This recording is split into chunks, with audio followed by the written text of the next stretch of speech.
అందరికీ నమస్కారం. నేను మీ వంగవీటి నరేంద్ర. ఈరోజు ఒక వీడియో మీ అందరికీ కూడా ఇవాళ చేయడానికి కారణం చాలా ముఖ్యమైన విషయం. ముఖ్యంగా రంగా గారి అభిమానులందరికీ, అలానే చాలా ముఖ్యంగా జనసేనలో ఎక్కువ శాతం ఉన్నటువంటి రంగా గారి అభిమానులు అందరికీ కూడా ఈ విషయం తెలియజేయాలని చెప్పని ఈ వీడియో చేస్తున్నాను. నిన్న పవన్ కళ్యాణ్ గారు కాకినాడలో వంగవీటి రంగా గారి విగ్రహం పెడుతుంటే ఆయన కలెక్టర్ గారికి ఏమని ఆదేశించారంటే, ఎక్కడా కూడా విగ్రహాలు పెట్టడానికి పర్మిషన్స్ లేవు, ఇది సుప్రీంకోర్టు ఆర్డర్ ఉంది అని చెప్పని చాలా స్పష్టంగా తెలియజేశారు. చాలా సంతోషం అండి పవన్ కళ్యాణ్ గారు, మంచి ఆలోచన, విగ్రహాలు ఎక్కడైనా పెట్టాలని. కానీ ఈ పవన్ కళ్యాణ్ గారికి నేను ఒక విషయం తెలియజేయాలనుకుంటున్నాను. ఈ రాష్ట్రంలోనే కాదు, ఏ రాష్ట్రంలో కూడా విగ్రహం అనేది పెట్టాలి అంటే దానికి ఏ ఒక్క కోర్టు ఆర్డర్లతోనూ సంబంధం లేదండి. ఆ పెట్టేటువంటి స్థలంలో దాని చుట్టుపక్కల ఉన్నటువంటి వాళ్ళందరూ ఏకగ్రీవంగా మాకు ఈ యొక్క విగ్రహం పెట్టినందువల్ల ఎటువంటి ఇబ్బంది లేదని చెప్పని రాసిస్తే అదే పర్మిషన్ అండి. పవన్ కళ్యాణ్ గారు, అదే పర్మిషన్ అండి. మీకు తెలియదండి పాపం, చాలా విషయాలు మీకు తెలియవు. ప్రతిదానికి ఒక పెద్ద పదం ఒకటి వాడేస్తే చాలా గొప్పగా ఉంటుందని చెప్పని మీరు అనుకుంటారు. అది కాదండి. అలా చూస్తే ఇవాళ ఈ రాష్ట్రంలో ఉన్నటువంటి 95% విగ్రహాలన్నీ కూడా పర్మిషన్స్ విరుద్ధంగానే పెట్టినాయి. అదే ముఖ్యంగా తెలుగుదేశం పార్టీ వాళ్ళు అధికారంలో ఉన్నప్పుడు మరీ పెట్టినటువంటి నడి రోడ్లలో ట్రాఫిక్కి అంతరాయం కలుగుతున్నటువంటి ఎన్నో విగ్రహాలు ఎన్టీ రామారావు పెట్టించారండి. అవి మీరు తెలుసుకుంటే చాలా సంతోషం. ఇంకొక విషయం, అసలు మీ శాఖ ఏమిటండి? పంచాయతీరాజ్. మీ కాన్స్టిట్యున్సీ అండి పిఠాపురం. మరి మీరు కాకినాడలో పెడుతున్నటువంటి విగ్రహం విషయంలో మీరు ఒక డిప్యూటీ సీఎంగా మీరు దాన్ని ఆదేశాలు ఇచ్చారు. అంటే శాఖతో సంబంధం లేకుండా డిప్యూటీ సీఎం గారికి ఓవరాల్గా రాష్ట్రం మీద కంట్రోల్ ఉండదు అనేది మీ ఆలోచన.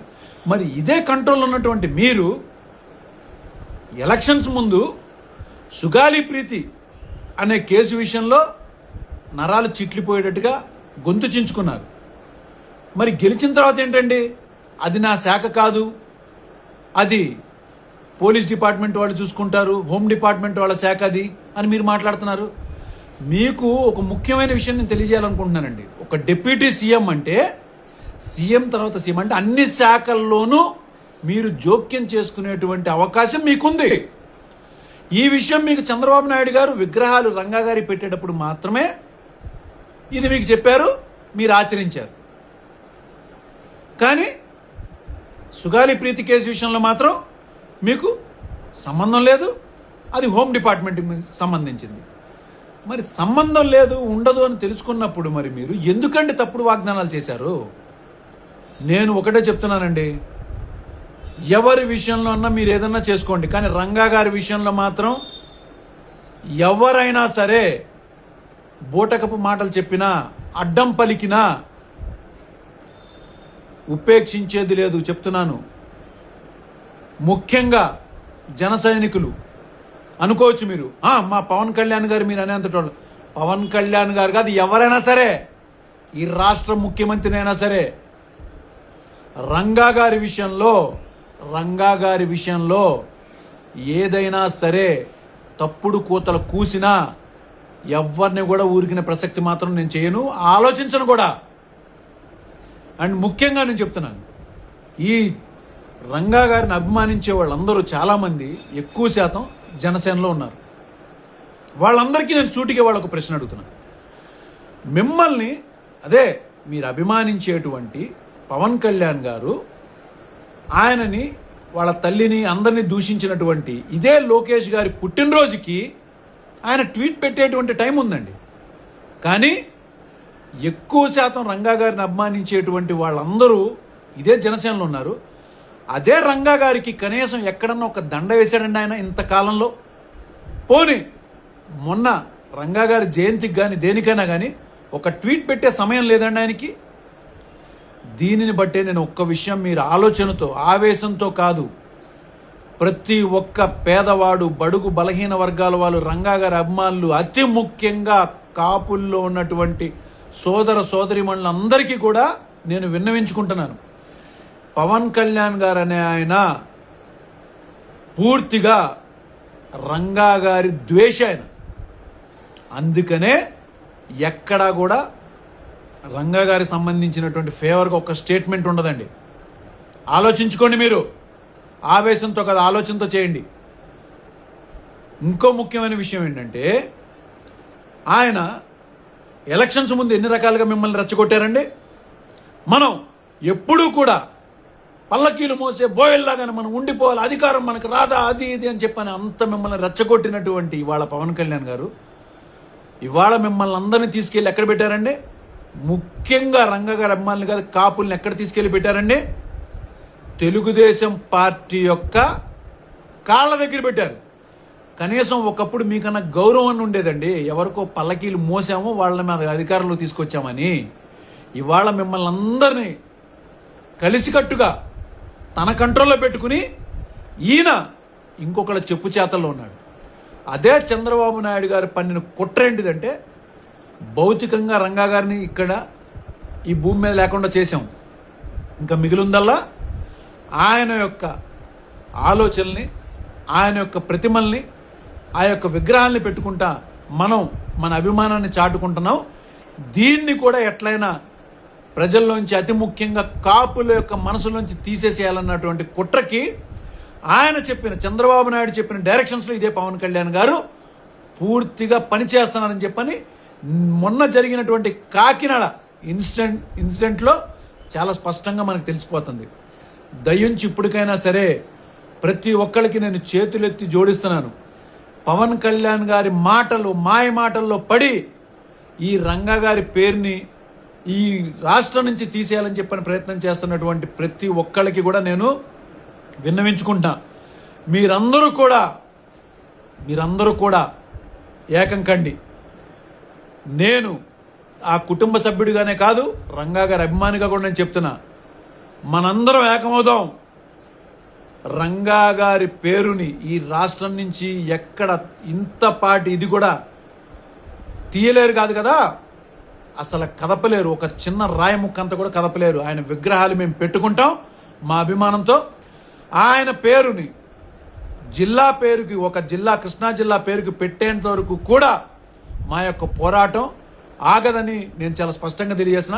దీనికి ముఖ్యంగా జనసేనలో ఉన్నటువంటి ప్రతి ఒక్క నాయకుడు, నేను జనసేనలో ఈ మధ్యకాలంలో చాలామంది ఆ గెలుపుకి పోరాటం చేసినటువంటి ఇద్దరు పెద్ద నాయకుల్ని కలిశాను. వాళ్ళు ఎంత బాధపడుతున్నారో తెలుసా అండి? ఇదే పవన్ కళ్యాణ్ గారు చేస్తున్నటువంటి పనులకి చంద్రబాబు నాయుడు గారి చెప్పు చేతల్లో ఉండి ఈ కులాన్ని, ముఖ్యంగా కాపు కులాన్ని అనగదొక్కేసి వాళ్ళ భవిష్యత్తుని ఎందుకు పనికి రాకుండా చేస్తున్నారని చెప్పని వాళ్ళు చెప్పుకోలేక, ఏదైతే పార్టీకి పనిచేశామో ఆ యొక్క కార్యకర్తలకి చెప్పుకోలేక ఇంట్లో కూర్చుని బాధపడుతున్నటువంటి వాళ్ళందరినీ కూడా నేను కలిశాను. నేను ముఖ్యంగా చెప్తున్నాను, రంగా గారిని అభిమానించే వాళ్ళందరికీ కూడా చెప్తున్నా, రండి మనందరం కూడా ఏకమవుదాం. రంగా గారి పేరు జిల్లాకి పెట్టేంత వరకు, అలానే ఎక్కడైనా రంగా గారి విగ్రహాన్ని ఎవరన్నా అడ్డుకుంటే దానికి ఎదురెళ్ళి ఆపేటువంటి శక్తిని మనందరం కూడా సాధించుకుందాం అని చెప్పని నేను మీ అందరికీ కూడా తెలియజేసుకుంటున్నాను. ఇంకా ముఖ్యమైన విషయం చెప్తున్నానండి, ఎప్పుడైనా కానీ రంగా గారి అభిమానులు ఎంత ద్వేషం ఉన్న తెలుగుదేశం పార్టీ మీద ఎక్కడా కూడా ఎన్టీ రామారావు విగ్రహం మీద ఎక్కడా కూడా ధ్వంసం చేసినటువంటి సందర్భాలు లేవు. కానీ మీరు గమనిస్తే తెలుగుదేశం పార్టీ ఎప్పుడు అధికారంలో ఉన్నా ఎక్కడో ఒక మూల రంగా గారి విగ్రహాన్ని ఎక్కడో చోట ధ్వంసం చేసినటువంటి సందర్భాలు అనేకం ఉన్నాయి. మరి ఏమైపోయారండి మీ అందరూ? ఇంత అభిమానించేటువంటి వాళ్ళు ఎందుకు? జనసేనలో పవన్ కళ్యాణ్ గారు మీకు ఏమన్నా ఓపెన్గా ఇచ్చారా స్టేట్మెంటు? ఎక్కడైనా కానీ రంగా గారి పేరెత్తితే పార్టీలో ఉండొద్దని చెప్పని. ఎలా అయితే తెలుగుదేశం పార్టీ వాళ్ళు చేస్తున్నటువంటి అరాచకాలకు, మిమ్మల్ని పెడుతున్నటువంటి అవమానాలకి మీరు ఎదురు తిరిగితే పార్టీలో ఉండొద్దని చెప్పారు కదా పవన్ కళ్యాణ్ గారు. అలానే రంగా గారి పేరెత్తితే కూడా, రంగా గారి తరపున ఏమన్నా మాట్లాడితే కూడా మీరు పార్టీలో ఉండొద్దని ఏమన్నా మీకు చెప్పారా? అలాంటైతే ఈ యొక్క కులానికి, ముఖ్యంగా పేదవాడికి గుర్తింపు తీసుకొచ్చినటువంటి రంగా గారిని మర్చిపోమ్మని చెప్పారు అంటే అతను ఎంత దుర్మార్గుడో మీరు ఆలోచించుకోండి. నేను మళ్ళా చెప్తున్నాను, ఇలాంటి దానికి మనం అంతం, ఇలాంటి ఆలోచన అంతం చేయిందే రంగా గారి యొక్క విలువని మనం తగ్గించిన వాళ్ళం అవుతామని చెప్పని మీ అందరికీ కూడా తెలియజేసుకుంటున్నాను. అందరం ఏకోదం రండి. ఎవరైనా అడ్డుపడితే ముందు మొట్టమొదటి అడుగు ఈ వంగవీటి నరేంద్ర వేస్తాడు. ఇప్పటికైనా మీరు కళ్ళు తెరవండి.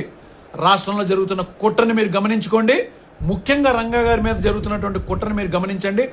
దానికి సహకరిస్తున్నటువంటి పవన్ కళ్యాణ్ గారి మీద కూడా మీరు దృష్టి పెట్టండి అని చెప్పని మీ అందరికీ తెలియజేసుకుంటున్నాను. మనందరం ఏకం అవ్వాల్సిన సమయం దగ్గరైందని చెప్పని మరొకసారి తెలియజేసుకుంటూ, జై వంగవీటి మోహన్ రంగా గారు, జోహార్ విఎం రంగా. నమస్కారం.